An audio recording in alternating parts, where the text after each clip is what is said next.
born ready. Awesome. Hello, everybody. Welcome back to the comprehensive yet informal study of Kant's Critique of Pure Reason. As you heard Patrick saying, he's ready, and I'm ready, and we are uh, here.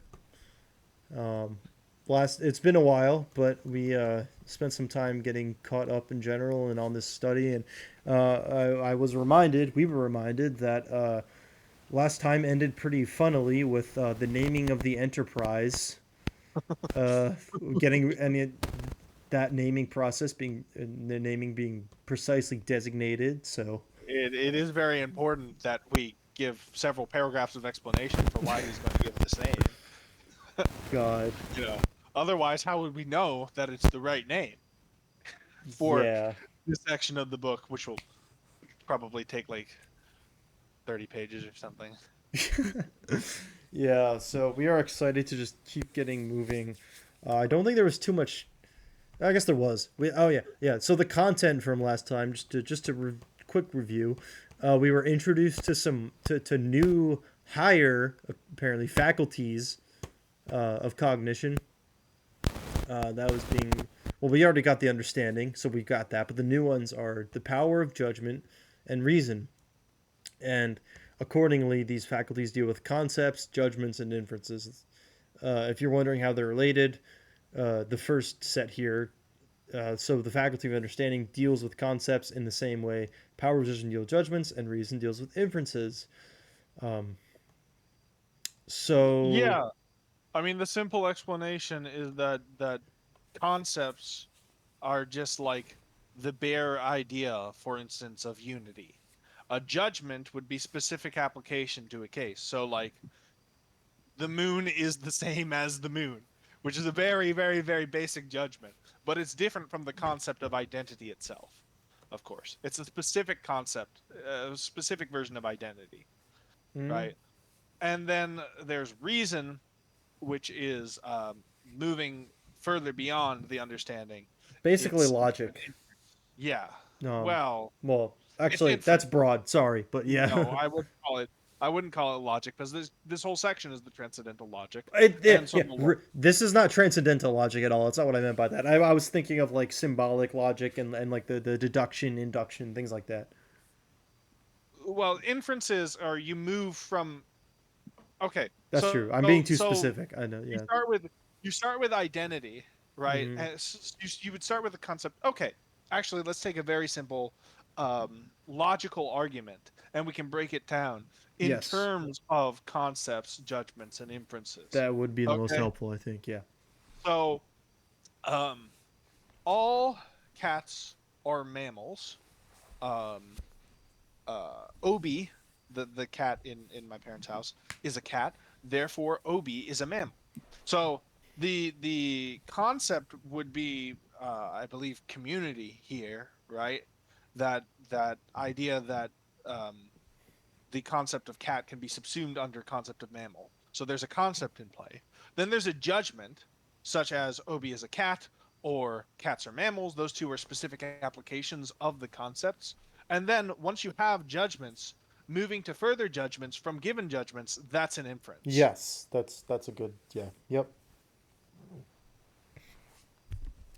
Which is a logical like thing, but I think bringing that into So it makes things too. they're all logic Yeah, they is are. what Yeah, the issue was, I was which being is too why all of broad. Yeah. this is contained, in fact, in the transcendental logic. Huh? Look at Ta-da! that. Here we are. There you go. Yes. So They're all concerned with logic, but yes, an inference is the part of logic that does the active thing, the yes, logic, the argument, so yeah. to speak. Argument. Actually, That's a better. That's what I that's was the looking. one. Yeah, That's the one. that's the That what I is was what you're looking looking for. for. Yep. Yes. Okay. Beautiful. Argument. Um. Yep. And we got into formal and transcendental, which you already covered, but we covered a little more. So I'm not going to repeat that. You can look more, and then we get into the revelation that there's logic of illusion and dialogue, which we got uh, uh, very interesting conversation about how um, of analytic and synthetic and how that applies to illusions versus actual like logic of truth.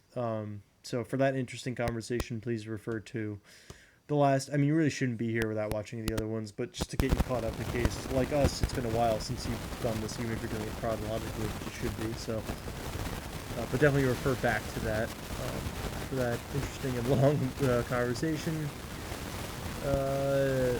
Yep, and then basically just explaining more that they have their place, they're objectively valid, which a lot of that, the objectively valid stuff, a lot of that has to do with what we covered in the transcendental deduction, which is before the transcendental analytic. That actually no, we're not really in the. Is the transcendental analytic separate from the logic? I don't know. That's actually probably a bad question too. Oh no. That the transcendental logic is the first book, I think, of the. So maybe I don't know. God, I don't know. The way he organizes this is so autistic. Anyway, my point is we're past the, we are past the transcendental deduction. So please refer to the transcendental deduction if you're interested in how the understanding and things like judgment are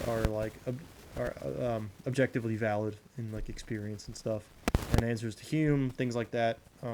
Although it gets fully answered, we think, but yeah, if you're interested in all that, look back in the transcendental deduction. And then he just goes into the analytic of principles and kind of introduces us to that and why he will call it what he calls it, which we started talking about. So that's kind of where we're at, and now we are on the transcendental power of judgment in general. We're going to be learning more, I'm guessing, about the transcendental power of judgment in general. My mere remark Yes. is that I anticipate this section being one of the driest. Simply from the fact that you can intuitively perceive, as I'm now reading Schopenhauer, as I get to Schopenhauer, once you understand the concepts, it's sort of pretty obvious how the judgments are going to follow from the concepts. Yeah, and likely the inferences will follow from that. So. Well, no, actually, that's where it gets interesting. The reason is extended beyond its mere use in concreto.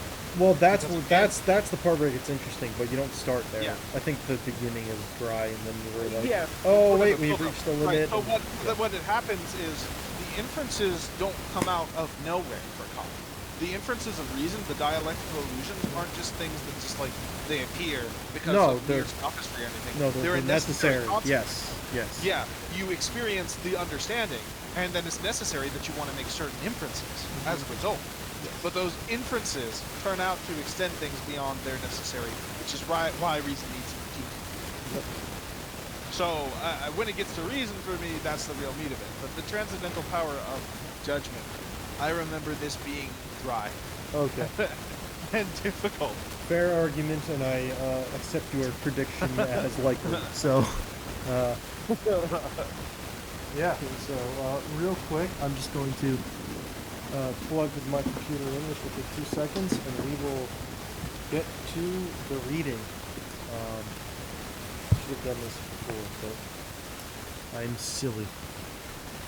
I was not attending to my faculties as I should have. Wait, what? Why weren't you attending to your faculties? Because I forgot to plug my computer in before this. I wasn't using my full. So we need to do this again? No, not at all. I just needed to take a second, and I plugged it in, and we'll give it 2 minutes to read. Oh, okay. Sorry. Cool. Oh, good. Would you like to begin? Yeah. No, yeah. We don't. That would have been terrible. All right. What a nightmare. No, yeah. I'll Go ahead. Go ahead. Yeah.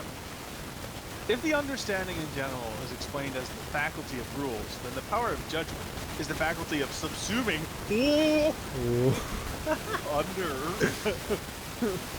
under rules, i.e. of determining whether something stands under a given rule, causes. I can't read that. It doesn't matter. It's Latin.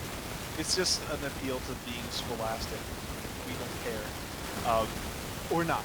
General logic contains no precepts at all for the power of judgment, and moreover, it cannot contain them. For, since it abstracts from all content of cognition, nothing remains to it but the business of analytically dividing a mere form of cognition into concepts, judgments, and inferences, and thereby achieving formal rules for the use of the understanding. Now, if it wanted to show generally how one ought to subsume under these rules, i.e. to distinguish whether something stands under them or not, this could not happen except once again through a rule. But just because this is a rule, it would demand another instruction for the power of judgment, and so it becomes clear that although the understanding is certainly capable of being instructed and equipped through rules, the power of judgment is a special talent that cannot be taught, but only practiced. Thus, this is also what is specific to so-called mother wit, the lack of which cannot be made good by any school, for, although such a school provide limited understanding with plenty of rules borrowed from the insight of others, as it were, and as it were, graft these onto it. Nevertheless, the faculty for making use of them... Shit. I don't want... My mouse is kind of going crazy, so... I hope this isn't like breaking the... Sorry. Nevertheless, the faculty of making use of them correctly must belong to the student himself. And in the absence of such a natural gift, no rule that one might prescribe him for his aim is safe from misuse. I'll read the thing. The lack of power of judgment is that which is properly called stupidity. Schopenhauer at core. This is Schopenhauer. Yeah, does no, this all the actually, time. yes, Schopenhauer uses the exact same phrase. Yeah. Such a failing, he completely agrees with Kant on this. Yes. He emphasized it a lot more, though. Yeah, he did. He did. It's so funny. Read Schopenhauer as a recommendation. Anyway. Cool. Always read Schopenhauer. Well, you have to read Kant first. That's Yeah, why yeah. we're doing it. Well, That's eventually. Eventually. Why are we doing it? To read, to read Hegel and Schopenhauer. That's Yeah. why we're doing it. Yeah. And such a failing is not to be helped. A dull and limited head, which is lacking in nothing but the appropriate my of God. understanding this proper concept may well be trained through instruction, even at the point of becoming learned. But since it would still lack the power of judgment, it is not uncommon at all to encounter very learned men who, in the use of the science, frequently give glimpses of that lack, which is never to be ameliorated. That's still pretty funny. It is. Oh, that's very funny. And this is the term. Schopenhauer has a term for that, and he calls that a pedant. Yep. Anyway, so returning from funny discussion about stupid people, though being taught are still stupid. Yeah. Although it's still very related to what is going on here.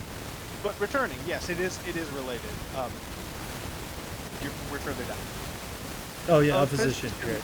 Therefore, a judge or a statement can have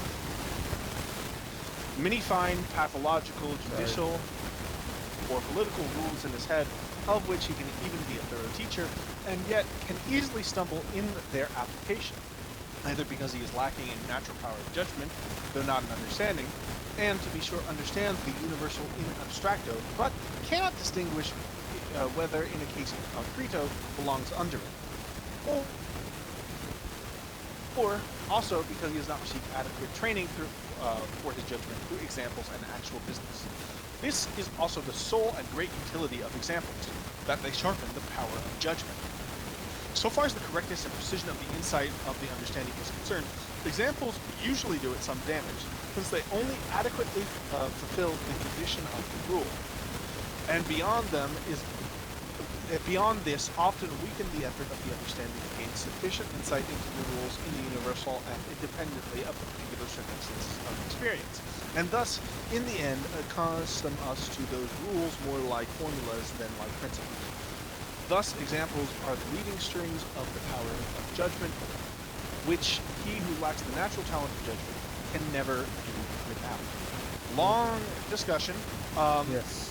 Much more readable because he's talking about something very practical here. Yeah. Which is This well, is like he's almost talking- philosophy of actually, education. He's don't they? talking about the practical here, so to speak. Not in the strictly Kantian sense of the word practical, No, but more like common rather sense, in the common sense term of like seeing things in the real world, right? Yeah. So,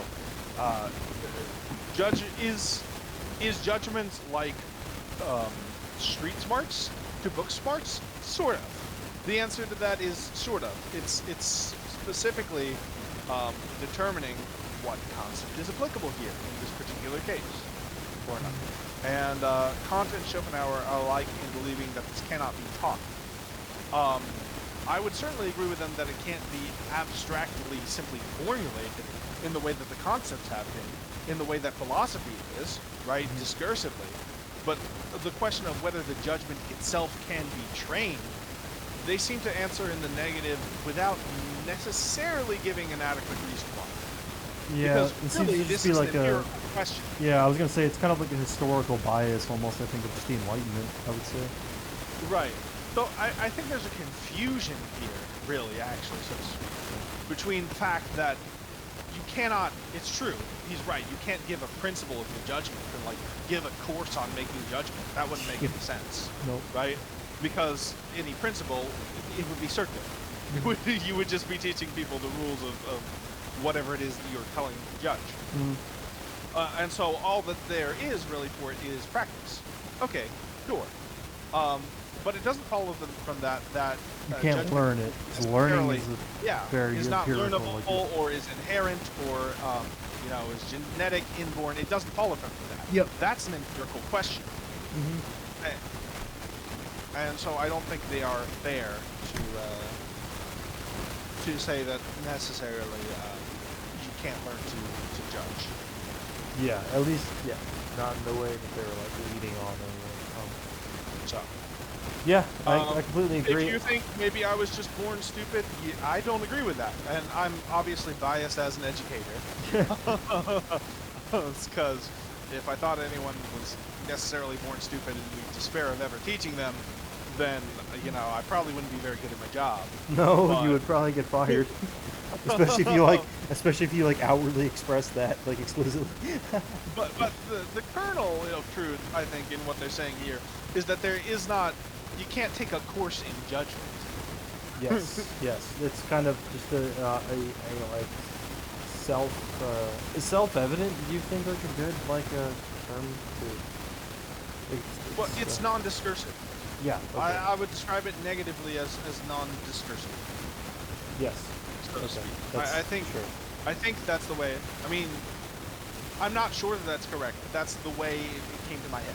And Okay. I'm not super attached to that view. I could be convinced that that's a bad verbiage, but the way it occurs to me is we can't have a discourse about how to improve. Well, we could only empirically. Right. But in but, terms you of what can't it is learn- metaphysically, You yes. cannot learn in a textbook how to be a good judge of things in general. That is impossible and does not make sense. Yes. You can't have a. I mean, there is a critique of judgment. Yeah. No. I was gonna say this is getting me excited for that. I was gonna say, you can't get a critique of judgment, and then I realized, wait, yes, of course you can. He has a critique of judgment. But not in the way of he's not the critique of judgment. Kant isn't what isn't what he's talking about here. Right. It's more like the critique of pure reason, where he's going in and being like, oh, what's going on here? So. Okay. Yeah. One thing I wanted to highlight from this is that you said the judgment is kind of like the street smarts versus book smarts. I was thinking maybe like a better analogy or description would be more like kind of like rote memorization versus genuine learning. I think that is a good at least that's what I was thinking of when I was reading it. I wanted to bring it up because I think it'll occur in the mind of many people. It's not not because I think it's the best possible. That's true, yeah. Understanding, but I think it's one of the things that most readily occur to people. That's true. Right. Yeah. That's a very common phrase. Yeah. And there's some truth to that. Yeah. Right. No. Yeah. There's some truth to the idea that it is book smarts versus street smarts. Right. Because a lot of people view book smarts as rote memorization. Right. If you do have a person who you would describe as very textbook book smart but not street smart, that is the pedant of judgment.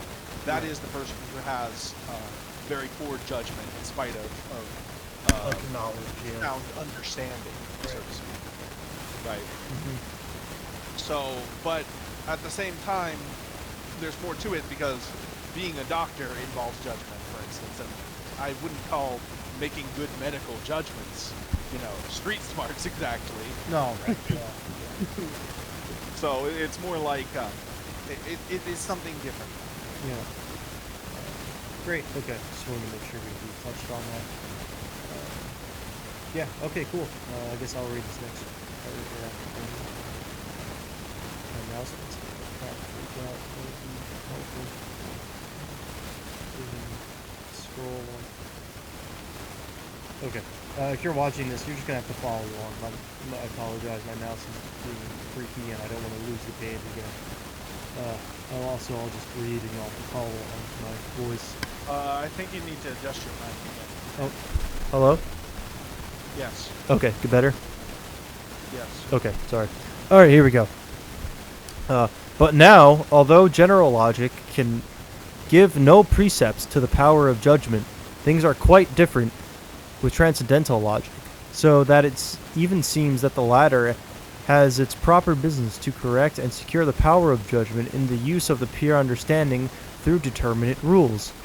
For although for expansion of the role of the understanding in the field of pure cognitions a priori, hence a doctrine, philosophy seems entirely unnecessary, or rather ill-suited, since after all its previous attempts, little or no territory has been won.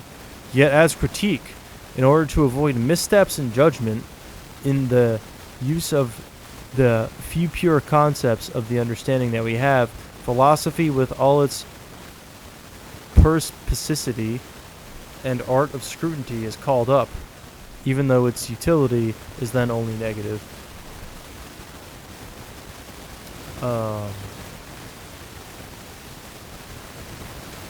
So, basically, transcendental philosophy can prevent us from certain errors of judgment, is what he's going. Oh, And I think that is to be established later. So, even though there's no positive precepts, there's no rules for judgment, because those would merely be concepts themselves. yeah. Right. So there are no rules specifically of judgment. He's saying, nevertheless, there are transcendental principles to be used negatively in judgments, which is actually the kind of thing I propose later does constitute, like, remember when I talk about how Kant's negative knowledge of infinity is not meaningfully distinct from the positive infinity asserted by, like, speculative metaphysics? Yes. That's what he's talking about is a principle of like, he admits this, he describes it as a principle of judgment. Okay. A negative principle, one that prevents us from making a poor judgment on the basis of transcendental principles. So, like, he will eventually say, just to spoil the ending for you, he will eventually say, we cannot make a judgment that the universe has an end, Right. Okay. that space has an end. Right. You can only make negative judgments about such things. Yes. Okay. Or, Okay. so, yeah, that's what he's getting. Yeah. Okay. Cool. Sorry. The way this is worded. I think it's been a while since I've read Kant. And God damn it, Smell. It's been a while since I've read Kant, and this. Yeah. I'm trying to, like. I can only vaguely, like, get what you're saying out of this paragraph. I'm impressed you understood that, and I think I'm off my game. Okay then. Well, moving on. Do you want to read the next paragraph? Yeah. But the peculiar thing about transcendental philosophy is this, that in addition to the rule, or rather the general condition for rules, which is given in the pure concept of the understanding, it can at the same time indicate a priori the case with which the rules ought to be applied. The case to which rules ought to be applied. Okay, I understand. The cause... Actually, I'll just explain what I understood there. Yes. Because I did find that a little bit weird. Yes. But what he's saying basically is, can this apply to phenomena? Is what he's getting at. Ultimately, he's saying that the judgments we make apply to phenomena. Right, to the a priori rules, right? Like, again, this is again skipping to the end, but ultimately what he means to indicate here, at the end of the chain that he's starting here, is that the judgments we make from the understanding can only be applied to phenomena. Yes. So what he's literally saying is, which is, it can at the same time indicate a priori the case to which the rule ought to be applied. Right, which we will find out to be phenomena, but Exactly. he's just calling it the Find out case. to be Okay. phenomena. Right. He's just calling it the case because Which he's is kind of abstracting- confusing, I guess. Yeah. Which is if you He's don't. abstracting from his conclusion, even though he's already told us what his conclusions are.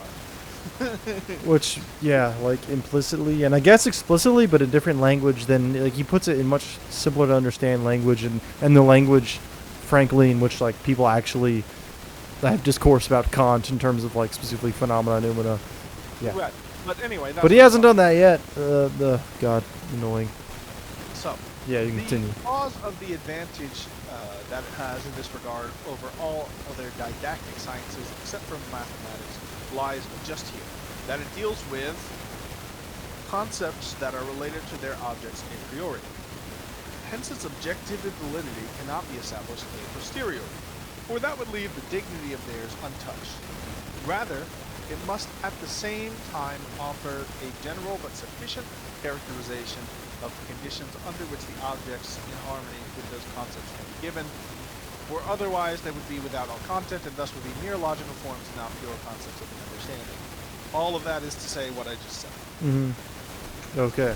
More repetition from Kant. What a surprise. Not. Borat, not. What a not surprise! What a surprise, not. What a surprise not! Yeah. What a surprise! Yeah, okay, and I guess I'll finish up this section with, I guess he's giving more breakdown of his book, is more of his autistic. So we're ending this one like similar to how we ended the last session. I think it's just worth indicating to people the reason why we use the word autistic is probably because we're both autists. Yeah, sorry, we don't mean that in like, I guess we do kind of mean it in a derogatory way, but like, in a pejorative sense, we just get to. yeah. That's all. Yeah, there are disadvantages to being autistic if you like do like and Kant is just fully engaging in it and not like The problem is that Kant is not aware of his autism. yeah probably Kant not clearly was a literal autist. Yes. And being unaware of it, he's just like, that's how the world is. That's how people think. yeah and we are like I guess evidently from this not as autistic as Kant, which is why we get frustrated. I mean, some things are just downright wrong and stupid, but in my opinion, it comes down to the fact that like Kant didn't live in a time when autism was diagnosable, and Right. actually, autism presents as less severe, so to speak, as a result of the recognition of autism, because then you know how to adapt yourself better. right. Whereas in this case, instead of adapting and helping, they're A lot like, of historical oh, figures we're gonna make you the chair of the philosophy department. just enable it. Yeah, exactly. Oh, you're autistic. Have this highly prestigious place in our society, and please be the the intellectual advisor of the king. And Which, yes, but at the same time, you gotta tone it down, dude. oh God, it's so bad, especially for us in the contemporary age. But that's part of, I guess, to get discursive. That's part of why we're doing this study. So, yay. Yay, de-autisming the most autismo man I've ever seen in That's like the title. Not the comprehensive yet informal. De-autisming Kant. I should start. Yeah, I think I'll keep the title for consistency's sake on YouTube, but like when I advertise this in the future and Now, just put it to in my a playlist friends and of Kant de-autistified. yeah, I'll make it yeah. Oh, that's so good. Yeah. Alrighty, but first to de-autismify, we have to engage in the autism to begin with. So I'll do that with this last paragraph here and finish this section. This transcendental doctrine of the power of judgment will contain 2 chapters. The first, which deals with the sensible condition under which alone pure concepts of the understanding can be employed, i.e., with the schematism of the pure understanding, and the second, which deals with those synthetic judgments that flow a priori from pure concepts of the understanding under these conditions and ground all other cognitions a priori with the principle of the understanding. AKA, the second part is much more interesting than the first, probably. Yeah, I found it difficult to understand the first because he gets, like he does, he likes to divide, like if you're at point A and there's one step to get to point B, he's like, first... He will let you know in great detail. First, you need to move your toes up. Then, you need to move your heel up. Then, you move your leg up, and then Move it you forward. you start to think about, yeah, exactly. Yeah. So, like, I mean, he's already told us the conditions under which the understanding applies, namely time and space, subjective conditions of the understanding. So, what exactly he's doing in the schematism to me was never clear the first time I read it. So, maybe I'll get some more understanding of it this time around, or maybe he's just repeating himself.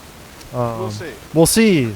Join us next time for the great revelation in comprehensive yet informal, aka de-autismifying Kant. Or de-autismifying. I don't know. I have to come up with a good name for that. Immanuel Kant, the autistified. Personified. That could be the overall title of, like, because I do plan eventually, especially if other people are for it, to like do all 3 critiques. That can be like the overarching like name, just like de-autistifying Immanuel Kant, or if we want to get more like de-autistifying the critiques, the great critiques, the very autistic critiques. And to give a preview of next time. Well, I guess we did because he just kind of gave us a preview, but yeah. So we're on the scheme, yeah. So join us next time for the schematism of the pure concepts, which sounds repetitive, and it probably will be. But woo, schematism. Let's go. Yeah. Kantian advice for the day. This is a really good session to do this. Let me get the footnote. Let me get the footnote and. Yeah. Kantian advice from the session. Don't be stupid. don't be stupid. It's literally that simple. Just stop being stupid. Stop being stupid. And despite what Kant says, I would argue that you can in fact stop being stupid. Do it. I believe in you. I believe Kant doesn't. I do. Kant doesn't. I do. Teacher, I believe in your ability to stop being stupid. Unlike Immanuel Kant.